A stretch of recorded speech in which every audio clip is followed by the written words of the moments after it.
Turashimire ko muzindutse murumviriza ijwi rya Amerika isamira na Washington DC mu Kirundi no mu Kinyarwanda. Mwaramutse gute inshuti bakunzi bacu hano i Washington DC, muzindukanye na Joe Diane nini nahazwe nabateguriye nkabangiye kubashikiriza amakuru tubafitiye muri kano gatondo. Ikaze rero kandi n'uwa Mungu mwiza.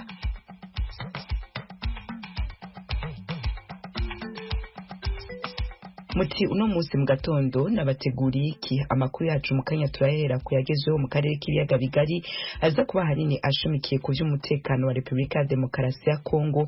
Ayo haza kurikirwa n'ikiganiro c'urwaruka ejo. Nyuma y'ico kiganiro tuca tubashikiriza dusangira ijambo musangwa ikaze.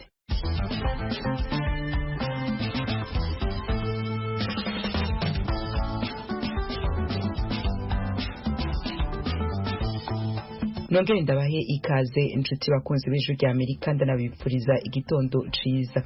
Inyuma yaho kuwa gatanu w'indwi turiko turasozera abarwanyi ba M23 bigaruriye ikibuga c'indege ca Kavumu kiri Bukavu mu murwa mukuru w'intara ya Kivu y'Epfo. Zimwe mu ngabo za leta ya Kongo n'abandi bategetsi b'ico gihugu bahunze igisagara ca Bukavu.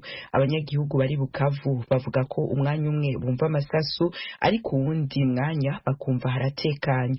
Umenyesha amakuru yacu Temistocle Mutijima yanyarukiye ku mupaka wa Rusizi ya mbere uhuza Bukavu n'akarere ka Rusizi mu burengerazuba bw'u Rwanda kuturabira uko vyifashe. Ugeze ku mupaka wa Rusizi ya mbere uhuza akarere ka Rusizi n'uyu murwa mukuru w'intara ya Kivu y'Epfo, ugaterera amaso ku ruhande rwa Kongo, urabona ko hari ikintu kigaragara cyahindutse. Nta mupolisi, nta musirikare uharangwa nk'uko byahoraga, yewe n'abakozi bashinzwe abinjira n'abasohoka bo ku ruhande rwa Kongo ntabo. Bikavugwa ko aba nabo bahunze guhera ku mugoroba w'uyu wa gatanu, ubwo abasirikare ba leta bazinga gutwabo bagahunga. Ku ruhande rw'u Rwanda ho haragaragara inzego z'igipolisi zicunga umutekano ndetse n'abakozi b'urwego rushinzwe abinjira n'abasohoka. Utereye amaso hakurya Bukavu mu ngo zituriye umupaka, ubasha kubona abaturage bari mu ngo zabo bari mu turimo two mu rugo nko kumesa n'ibindi. Uretse urusaku rw'amasasu makeya y'imbunda nto anyuzamo akumvikanira mu ntera nko mu bice bigana ahitwa Panzi ndetse n'ahari ikigo cya gisirikare cya Kansayo, nta mirwano mu by'ukuri yumvikana muri uyu mujyi. Umwe mu baturage ijwi rya Amerika yavuganye nawe ku mugoroba w'uyu wa gatandatu yatubwiye ko bifungiranye mu mazu gusa bategereje kureba aho ibintu bigana. Je suis toujours confiné chez moi, mais jusque là il y a toujours crépitement des balles réelles. Ubu ndacyifungiranye iwanjye, ariko kugeza n'ubu haragenda humvikana urusaku rw'amasasu mu bice bitandukanye by'umujyi. Mu by'ukuri biracyateye ubwoba. Turi muhira no kujya kwihagarika hanze ubwabyo biteye ubwoba. Sinzi ngo ni bande barimo kurasa amasasu, niba se ari ingabo za leta ya Kongo cyangwa se ari aba M23. Icyakora mu itangazo inyeshyamba za M23 zasohoye ku gicamunsi cy'uyu wa gatandatu zirinze kwemeza niba arizo zigenzura Bukavu kugeza ubu. Iryo tangazo riravuga ko nyuma yaho M23 ifatiye ikibuga cy'indege cya Kavumu, igisirikare cya leta FARDC n'abafatanya nacyo bahunze mu rujijo rwinshi bagata umujyi wa Bukavu bamaze kuwusahura no gukora andi mabi menshi. Izi nyeshyamba zirasaba abaturage gutuza, kuba maso no kwitoramo amatsinda agizwe n'abantu b'inyangamugayo babayobora. Zikabizeza ko zizabacungira umutekano mu gihe abasirikare ba leta bashaka kugaruka kubahungabanya. M23 kandi mu itangazo ryayo yasabye ingabo z'u Burundi gutaha ko nta mpamvu isobanura ukuba kwazo muri Republika ya Demokarasi ya Kongo. Gusa umuturage waganiriye n'ijwi rya Amerika yatubwiye ko uretse impungenge z'umutekano abatuye uyu mujyi bagifite, mu bice bitandukanye byawo ibikorwa by'ubusahuzi byafashe indi ntera. Mais il y a un pillage systématique. Gusa hari ubusahuzi bukomeye cyane aha i Bukavu. Mu isoko rikuru rya Kadutu barimo barasahura ku buryo utabyumva. Ahari ububiko bw'ibicuruzwa hose barimo kuhasahura. Mu maduka nuko. Ibisambo by'aha Bukavu nabyo byaboneyeho, bafunguye gereza barabarekura. Rero hari ibisambo byururiye kuko ibintu bibeze ngo bisahure abaturage. Ibintu byatangiye guhindura isura mu mujyi wa Bukavu guhera mu masaha abanziriza igicamunsi cyo kuri uyu wa gatanu, ubwo M23 yatangazaga ko yigaruriye ikibuga cy'indege cya Kavumu kiri mu birometero bitageze kuri 30 uvuye rwagati muri uyu mujyi. Mu mwanya muto ku mbuga nkoranyambaga hatangiye gusakara amashusho y'imodoka zipakiye abasirikare ba leta binjira mu mujyi wa Bukavu. aha naho ariko biboneka ko batahatinze, ahubwo n'abari mu bigo bya gisirikare basohotsemo barahunga. Isoko z'ijwi rya Amerika zatubwiye ko bafashe umuhanda uca mu duce twa Nyangezi, Kombo no gukomeza mu kibaya cya Rusizi ugana Uvira. Biracyari urujijo kumenya impamvu ingabo za leta zahunze Bukavu nta no kugerageza kwihagararaho imbere y'izi nyeshyamba ubutegetsi bwa Kongo bushinja u Rwanda gushyigikira. Kugeza ubu kandi ntiharamenyekana impamvu M23 yirinze kwihutira gutangaza ko yafashe Bukavu nk'uko yabikoze ubwo yafataga Goma mu kwezi gushize, cyangwa se ngo abari yishyiraho abategetsi nk'uko yabikoze aho yigaruriye muri Kivu ya ruguru. Bukavu ituwe n'abarenga miliyoni n'ibihumbi 300, ibaye umurwa mukuru w'intara ya kabiri M23 yigaruriye mu burasirazuba bwa Kongo mu gihe kitarenze amezi 2. Kugeza ubu kandi uruhande rwa leta ntacyo ruratangaza ku ifatwa ry'uyu murwa mukuru w'intara ya Kivu y'Epfo. Temistokle Mutijima, Ijwi rya Amerika, i Rusizi mu burengerazuba bw'u Rwanda. Temistokle Mutijima, urakoze. Tukivuga ku vya Kongo, umwe bwa Buraya bugabisha ko bwiteguriye gufata ingingo zihuta inyuma yaho umurwi wa M23 wigaruriye ikibuga c'indege ca Kavumu kiri Bukavu ku murwa mukuru w'intara ya Kivu y'Epfo muri Kongo. Anwar El Anouni avugira komisiyo y'umwe bwa Buraya abicishe ku rubuga rwa X, yanditse ko umuryango uhangayikishijwe n'amakuru avuga ko M23 yoba yinjiye mu burere butandukanye bwa Bukavu, agira ati ubumwe bwa Buraya buriko burarimbura byihutirwa ico bwokora. Ukubangamira ubwigenge bwa Kongo kubandanya ntigushobora kwijana. Ubufaransa nabwo bwasavye M23 guhagarika vyihuse ico bwise igitero uwo murwi wagavye mu gisagara ca Bukavu kiri mu buseruko bwa Kongo, bwongera busaba ingabo z'u Rwanda zagirizwa ko zishigikiye uwo murwi kuba ku butaka bwa Kongo bidatevye. Itangazo ryasohowe n'ubushikiranganje bujeje imigenderanire y'Ubufaransa n'andi makungu rigira riti Ubufaransa buriteguye gufatira ibindi bihano impande zitandukanye zifise uruhara mu mutekano muke wa Kongo. Umwe bwa Buraya n'Ubufaransa bigabishije mu gihe ya Addis Abeba muri Ethiopia hariko habera inama igera 38 y'umuryango w'umwe bwa Afrika. Muri iyo nama iriko ishimikira cane ku mutekano wa Kongo, umunyamabanga mukuru wa ONU Antonio Guterres nawe yasavye ashimise ko ico yise ubwigenge n'ubusugire bwa Kongo vyubahirizwa, impande zitandukanye zigakora ibishoboka kugira ngo intambara iri muri Kongo ntikwire mu karere kose. Guterres yasavye ko haba ibiganiro, avuga ko umuti w'ikibazo ca Kongo utazova mu bikorwa vya gisirikare. Yabwiye amenyesha makuru bari ya Addis Abeba ko umuti ubwirizwa gutorwa na banyene ibibazo, agira ati umuti uri ngaha muri Afrika.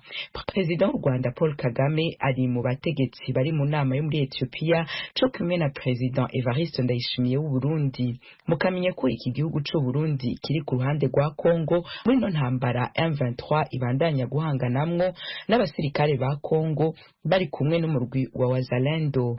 President wa Kongo Felix Tshisekedi we ntitabiriye ino nama yatanguye ejo kuwa gatandatu ikabizohera kwa Mungu. Umwe mu bari mu butegetsi bwiwe yabwitorokanizo ry'amakuru y'Abafaransa AFP ko yasivye kugira ngo akurikiranirane hagufi ivy'umutekano wa Kongo na rijya M23 ibandanya kwigarurira ibindi bice birimwo ivy'umurwa mukuru wa Kivu y'Epfo Bukavu. Hagati aho Uburundi bwarirukanye Sylvie Lawson Marriott aserukira ishami rya ONU ryitaye ibiribwa ku isi PAM na Sarah Nguyen yatwara igisata c'umutekano muri iryo shirahamwe. Abo bategetsi uko ari babiri bakinjuye kwa gatanu inyuma y'aho leta y'u Burundi yari yabahaye amasaha 48 yo kuba bavuye ku butaka bwabwo n'itegeko ryo kutongera kuhawunyuza ikirenge.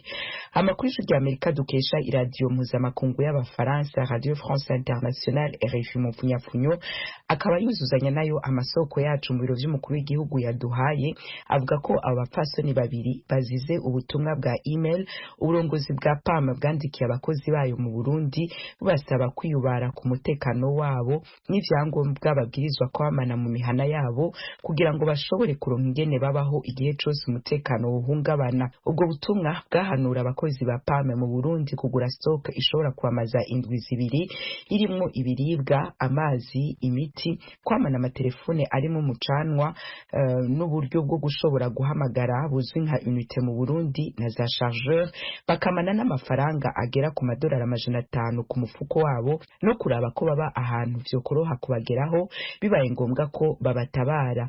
Impande zitandukanye Ijwi Amerika dukesha ino nkuru zivuga ko leta y'u Burundi yafashe ubutumwa bwa PAM nk'ubutera ubwoba abadiplomate bari Burundi n'abanyagihugu b'ico gihugu. Leta y'u Burundi Burundi yagije abategetsi ba PAM birukanywe kubangamira umutekano w'u Burundi. Amasoko abiri y'ijwi rya Amerika yizeye yatubwiye ko leta y'u Burundi yari isanzwe ifitiye agashavu umufasoni CB Marriott. Yagize ati hari umunsi yasabye abakozi bose gukorera muhira kwera umutekano, amanama n'amahugurwa byari kuba uwo munsi byose bica birasiba. Ibi byarababaje leta. Amasoko y'ijwi rya Amerika nuko avyuzuzanya avuga. Radio y'Abafaransa RFI ivuga ko abategetsi babiri ba PAM u Burundi bwirukanye bakinjuye ku wa gatanu mu gitondo, bagiye n'indege y'u Rwanda ihaguruka iva mu Burundi ije Kigali mu gatondo. Abategetsi ba PAM mu Burundi birukanywe mu gihe umurwi wa M23 uriko wigarurira ibisagara bitari kure y'imbibi Burundi buhana na Kongo. Kwa gatanu M23 yigaruriye ikibuga c'indege ca Kavumu, aho Burundi bwari bufise batalyon zine z'abasirikare bari mu bagiye gufasha ingabo za Kongo mu rugamba zimazemwo gihe na M23 bivugwa ko ishigikiwe n'u Rwanda. Hagati aho si ubwa mbere u Burundi bwirukanye abategetsi ba ONU bubaziza ivyo bavuze. Mu 2020 bwirukanye muganga Walter Kazadi Mulombo yaserukira ico gihe ishami rya ONU gita amagara y'abantu ku isi OMS mu Burundi n'abandi bahinga batatu b'iryo shirahamwe. Aba bazize ko bari basavye leta y'u Burundi gushira habona amakuru y'ingene ubwandu bwa virusi ya corona bwari bwifashe ico gihe. OMS ico gihe yavuga ko hari amakuru menshi y'ubwandu bwa corona leta y'u Burundi yahisha. Ijwi rya Amerika Washington DC mu Kirundi no mu Kinyarwanda. Amakuru yacu tuyabandanirize ku kiganiro ejo.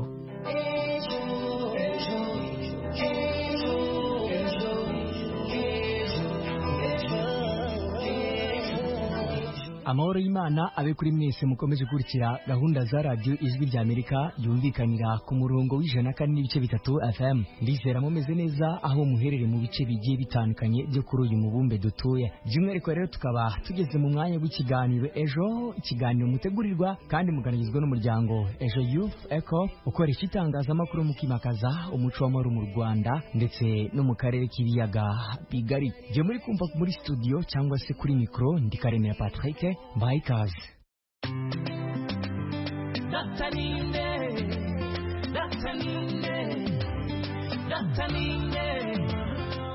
Abana bafite uburenganzira bwabo bwihariye bubarengera mu buzima bwabo bwa buri munsi kugeza bavuye muri iki cyiciro cyo kuba bitwa abana.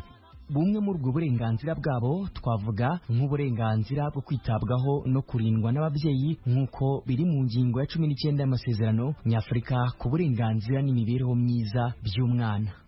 Icyongeyeho kandi umwana wese afite uburenganzira bwo kwitabwaho no kurindwa n'ababyeyi be kandi aho bishoboka akabana nabo. Ibitandukanye rero n'ingingo, hari abana bisanga barerwa n'umubyeyi umwe gusa kubera amakimbirane ababyeyi be baba baragiranye, urugero nko kuba se w'umwana yamwihakana bityo bigatera nyina kutazigera abwira umwana se umubyara, umwana bikarangira avukijwe uburenganzira bwo kumenya se.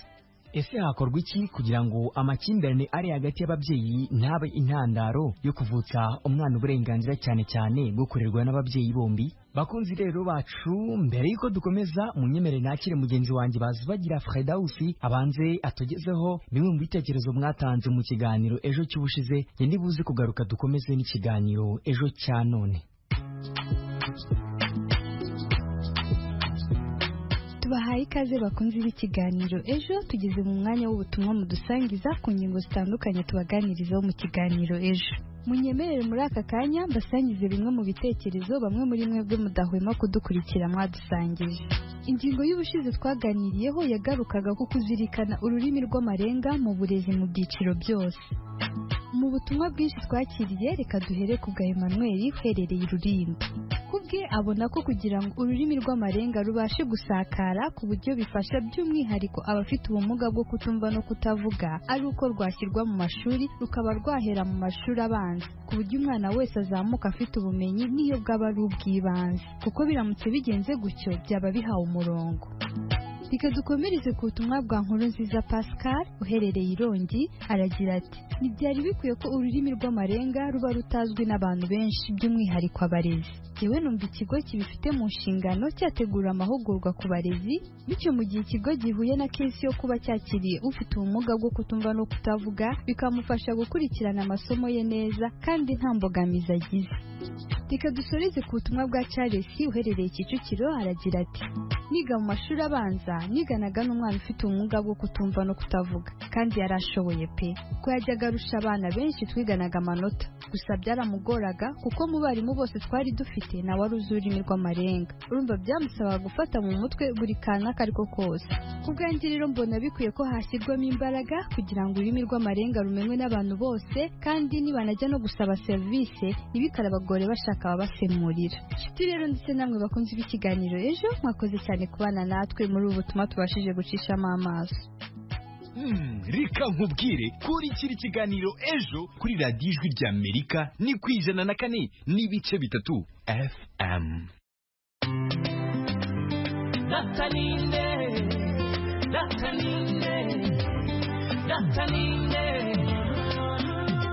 Ikaze nanone mu kiganiro ejo cy'uyu munsi mutegurirwa n'umuryango Ejo Youth Echo ukorera i Kigali mu Rwanda.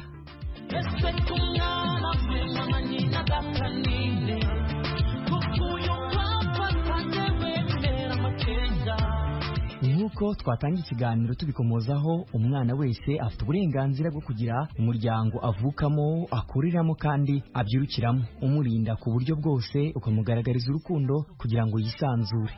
Iri tegeko kandi rikomeza rivuga ko nta mwana ugomba gutandukanywa n'ababyeyi be atabishaka, keretse iyo ubutabera bwemeje ku buryo bukurikije amategeko wakoreshwa muri urwo rwego ko iryo tandukana rifitiye umwana akamaro.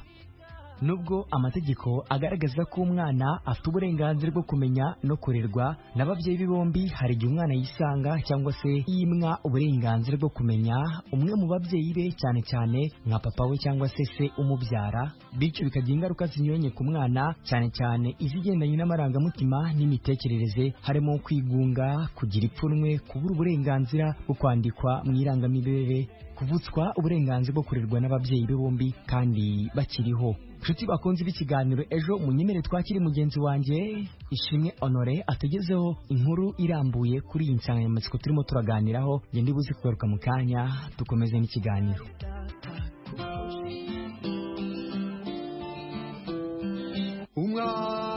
Umwana we naramubonye ndamutangarira, nza kumubwira ko ntwite, ambwira ko adatera inda, hindura imirimo. Kanzayire Epifani afite imyaka 24 y'amavuko, avuga ko yatewe inda n'umusore wahoraga amwizeza ko bazabana nk'umugabo n'umugore. Akimukoza ko yasamye, umusore yamubwiye ko adatera inda. Uyu mubyeyi avuga ko yabayeho mu buzima bumugoye, ibyatumye afata umwanzuro wo guhisha se umwana babyaranye. Icyo nakoze ni kimwe, hindura imirimo, njya ahandi hantu kure, ntiyongera kumbona, ntazi niba narabyaye niba ntarabyaye. Umwana wanjye kugeza iyi saha ntabwo azi se yarankomerekeje, byara ndi njyenyine, ubuzima bukomeye busharira, umuryango uranyanga urantererana bitewe n'uko nabimishije ikamba nk'ababyeyi. Nari nzi yuko ari wa muntu uzamfasha akanyitaho, bituma numva muzinutswe. Agize imyaka 7 atangiye kubimbaza, ariko mubwira ko papa we ntawe uriho. Nta muntu n'umwe uzi umuntu twabyaranye. Nyuma yaje gushaka urundi rugo, ubwo rero ndumva nta mpamvu yo kumumwereka ko ntacyo amaze mu buzima bwe, nta n'icyo yamumariye na kimwe. Yabayeho kuntera igikomere. Uyu munsi ntabwo ndi wa muntu wishimye, numva abagabo bose bameze nkawe. Agomba ko ari uburenganzira umwana yafashijwe bwo kumenya ababyeyi be bombi kandi bariho. Ndabizi cyane, nzi ko ari igikomere kuri we. Abaye azi ko nta papa agira, azi ko papa we yapfuye, narabimuhishe kubw'impamvu z'umutekano wanjye. Igikomere ufite ni n'igikomere ku mwana. yego. ntabwo utekereza ko umunsi yarakuze ashobora kuzagira inyota yo gushakisha se? Ntabwo yatekereza kumushaka. Twabaga mu mujyi wa Kigali, uyu munsi mbi Rusizi, azi ko nta se agira. Igihe twaricaye kuko ni umwana umaze gukura, ejo bundi azagera mu myaka yo kumubaza papa we mu gihe cyo gususha ngo bamubaze ababyeyi n'ibindi. Ku ishuri narabirangije, nta kintu azamenya. Mu buryo bwo kurinda umutekano w'umutima w'umwana wanjye, nanjye ubwanjye niyibagije ko uwo muntu akibaho. Twakundanye imyaka 4. Umva nta kwicuza kuri mama? Kubera ko twari twakundanye, namukundaga, ntago nicuza. Kubera ko iyo nza kuba ndi uwicuza ngo nabikoreraga iki gihe mba narakuyemo inda, simbyara uwo mwana. Ntago rero nagombaga gukora ibyaha birenze kimwe. Usibye uyu, hari n'abandi bagenzi be bafite icyo bavuga kuri iyi ngingo yo guhisha umwana se, baretsa ku mpamvu zishobora kubitera. Burya uko umuntu mubanye n'uko akwitwayeho nibyo bituma nawe umwereka yuko umufitiye icyizere. Iyo nta bumuntu afite se ubundi waba umwereka umwana ngo bigende bitwo nyine aba ari ibyanjye ngomba kubyimenyera. Hari umuntu nzi nyine, umusore yateye umukobwa inda, aramubwira ati se nk'ubu ko dukundana uramutse uneye inda byagenda ute? Ubundi umusore aramubwira ati ngeneye nk'umukobwa inda, namubwira tukayikuramo. Nyine umukobwa amaze kumwumva mu mutwe,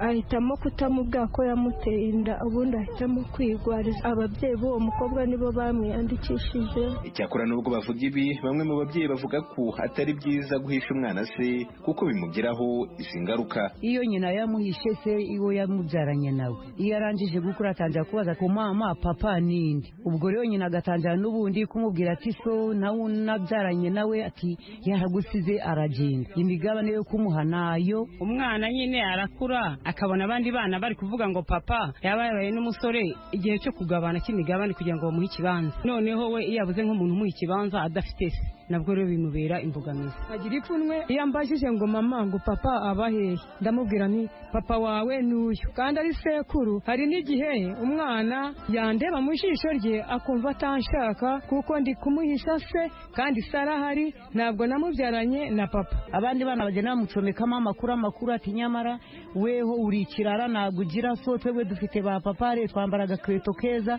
Ashobora no gutaha afite umujinya akakwiba. Umwana ahungura n'ihungabana, bikaba ngombwa yuko anishora no mu ngeso z'ubusambanyi kubera ko nta mubyeyi ufite umwitaho. Nkeramugana Aniseti, umwarimu muri kaminuza y'ubugeni n'ikoranabuhanga ya Byumba Itabu, akaba inzobere mu mibanire ya muntu, avuga ko guhisha umwana se babeshwa ko batabaho cyangwa se ibindi ari amakosa. Cyane cyane nko kuba wenda harabayeho icyasha mu rukundo hagati y'umubyeyi wamubyaye cyangwa y'umukobwa wamubyaye n'umukunzi. Nta kintu kimwe cyakagombye kuba mu ntara. Nihe mpamvu se mubona ishobora gutuma koko wa mugore wa mukobwa yahisha umwana se? Nko kuri ba bakobwa babyaye inda zitateganyijwe, impamvu zimwe zishobora kumuturuka wowe ku giti cye. Uburyo imibonano yavutsemo uwo mwana yakozwe, aho yakorewe, igihe yakorewe, agafata icyemezo cyo guhisha umwana isi kubera wenda gutinya icyasha cyamuzaho kikajya no ku muryango we. Uburyo bwa kabiri ni uko nka se w'umwana ashobora kumushyiraho ibikangisho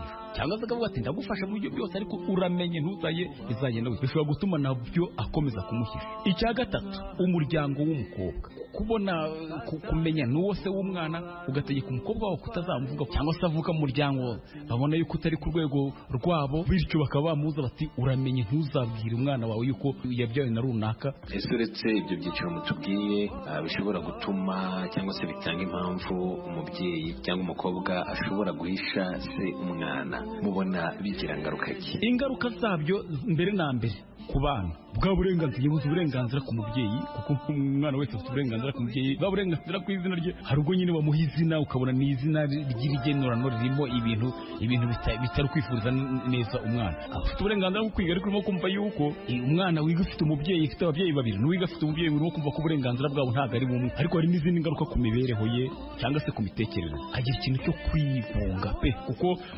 abandi banajya ahandi, abandi barimo gukina ati papa runaka we yabaza papa we bakamubwira bati hari nubwo ababyeyi bamubwira ngo wacyana werekera aho ngaho ibiki byose no kumva ko aya magambo akamutera kwigunga bishobora kumutera guhura n'ipfunwe tangira kujya yivumbura no ku babyeyi be kubura uburere kuko nimba arimo kurerwa n'umubyeyi umwe abandi bana bafite base bagomba kubaho akabona babaguriye agakweto babaguriye iki wakumva yuko atangiye kwanga ubuzima. Impuguke mu mibanire ya muntu ni izihe nama mutanga? Icyakorwa mbere na mbere no kwigisha, guhozaho mu kwigisha cyangwa muri bya bihe byo gupimisha n'ibiki byose, kuko ntekereza ko bariya babaza abaganga bize ibintu byo gufasha abantu bafite ihungabana bafite iki, bagatangira kujya babakorera iby'ubujyanama byo kubatega amatwi kugira gute, noneho batangira kubona yuko icyo kintu kiriho, bagatangira kubateguza izo ngaruka zizabaho. Umubyeyi noneho we akaba yajya no kubyara deja iyo yaramaje kuvamo icyo kintu cyo kuzahisha umwana umubyeyi w'umugabo. Abahanga mu by'imibanire y'abantu bavuga ko usibye amakimbirane ashobora gushamikira ku guhishwa se kuri bamwe mu bana bikozwe n'umugore cyangwa umukobwa, byimo uburenganzira umwana bwo kwandikwa mu irangamimerere ndetse no kuvutswa uburenganzira bwe bwo kurerwa n'ababyeyi bombi kandi bakiriho. Nyindishimwe Honore, iki ni ikiganiro Ejo. Ariko yashavuzwa inkuba zigakubita imirabyo igahumya amazi ibiyaga bikibirindura. Umwana n'umutware.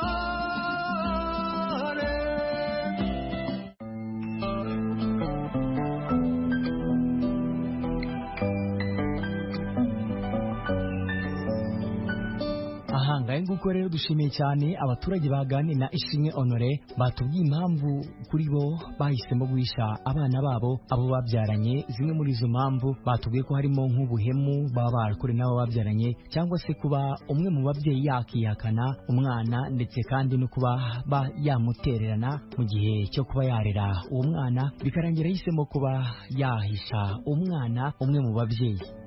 Tunashimiye kandi cyane umwarimu muri kaminuza y'ubugeni n'ikoranabuhanga ya Byumba ariyo yitwa UTAB witwa Nyiramugana Aniseti, akaba ari n'inzobere mu mibanire ya muntu, watubwiye ko kwima umwana uburenganzira bwo kumenya se bigira ingaruka mu mikurire ye. Inshuti bakunzi b'ikiganiro Ejo mudukurikiye, nimutubwire ese mubona hakorwa iki kugira ngo amakimbirane ari hagati y'ababyeyi ntabe intandaro yo kuvutsa umwana uburenganzira cyane cyane bwo kurerwa n'ababyeyi bombi? Nimutwandikira ubutumwa bugufi munyuze kuri nimero yacu ariyo 0787581411 cyangwa se kuri 0728028232. Ushobora kandi no kudusanga ku mbuga nkoranyambaga zacu arizo Facebook, Instagram ndetse no ku rubuga rwa X, hose n'ukwandika Ejo Youth Echo mu ijambo rimwe, ubundi ukadusangiza igitekerezo cyawe.